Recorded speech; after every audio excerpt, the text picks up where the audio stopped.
Hello everyone, Assalamu alaikum. Welcome back to Ceylon சமையல். இன்றைக்கு சிலோன் சமையலில் மரவள்ளி கிழங்கும் தேங்காய் சம்பலும் எப்படி செய்கிறேன்னு தான் பார்க்க போகிறோம். இது ஸ்ரீலங்காவில் உண்மையிலே ஒரு ஃபேமஸான ஒரு ரெசிபின்னு சொல்லலாம். இது நாங்கள் மார்னிங் பிரேக்ஃபாஸ்ட்டுக்காக செஞ்சுருந்தோம். நீங்களும் இது மாதிரி ட்ரை பண்ணி பாருங்கள். கொஞ்சம் டிஃப்ரெண்ட்டான டேஸ்ட்டில் உண்மையில நல்லா இருக்கும்.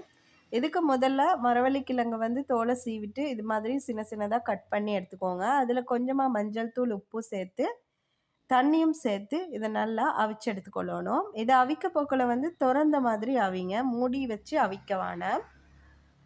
இப்போ இதை நல்லாவே அவிச்சிட்டு இதில் இருக்கிற தண்ணியெல்லாம் வடிகட்டி எடுத்துக்கோங்க.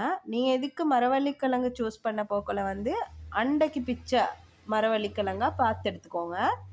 அடுத்தது இதுக்கு சம்பல் ஒன்று செய்ய போகிறோம். இந்த சம்பல் எப்படின்னு பார்ப்போம் வாங்க. இதுக்கு நான் சின்ன வெங்காயம் எடுத்துக்கிறேன். கொஞ்சம் கூடுதலாக சின்ன வெங்காயம், அதோட பச்சை மிளகாய், அடுத்தது மாசி, கொஞ்சமாக மிளகாய் தூள், அடுத்தது உப்பு, இதெல்லாம் சேர்த்து இதை நல்லாவே இடித்து எடுத்துக்கோங்க. இதுக்கு சின்ன வெங்காயம் சேர்க்கக்குள்ள இது நல்லாவே ஒரு சுவையாக இருக்கும். அடுத்தது மாசி கூடுதலாக சேர்த்திக்கோங்க. இதை நல்லா இடித்த பிறகு, இது நல்லா இடிப்பட்ட பிறகு இதில் கொஞ்சமாக தேங்காய், திருகின தேங்காய் சேர்த்திக்கோங்க.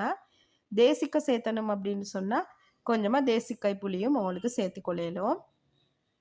நீங்களும் மறக்காமல் இந்த ரெசிபியை வீட்டில் ட்ரை பண்ணி பாருங்கள். அவங்களோட கிட்ஸுக்கு ரொம்பவே பிடிச்சிக்கும். நீங்கள் செஞ்சு கொடுத்து பாருங்கள்.